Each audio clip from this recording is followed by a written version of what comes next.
بسم اللہ الرحمن الرحیم۔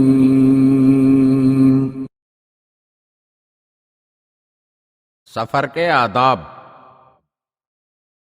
امام جعفر صادق علیہ السلام فرماتے ہیں کہ میرے جد امجد جناب امام زین العابدین علیہ السلام جب سفر کا ارادہ کرتے تو ان لوگوں کے ساتھ سفر کرتے جو ان سے ناواقف ہوتے، اور اپنی ذات گرامی کے لیے ان سے یہ وعدہ لیتے کہ وہ بھی دوسرے مسافروں کی طرح کام کریں گے۔ ایک مرتبہ آپ علیہ السلام ایک ناواقف گروہ کے ساتھ سفر کر رہے تھے کہ ایک شخص نے آپ علیہ السلام کو پہچان لیا تو اپنے ساتھیوں سے کہا، ہم سے بہت بڑی غلطی ہوئی ہے کہ ہم امام زین العابدین کو اپنے ساتھ کام میں شریک کرتے رہے اور ان کو تکلیف پہنچائی۔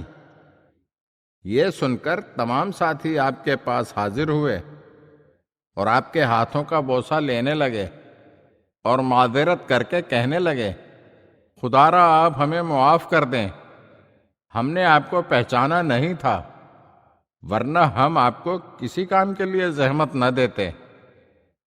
امام علیہ السلام نے فرمایا، کوئی حرج نہیں ہے، میں اسی لیے تو سفر کے لیے ناواقف لوگوں کا انتخاب کرتا ہوں تاکہ میں بھی ان کے ساتھ مل کر ان جتنا کام کر سکوں۔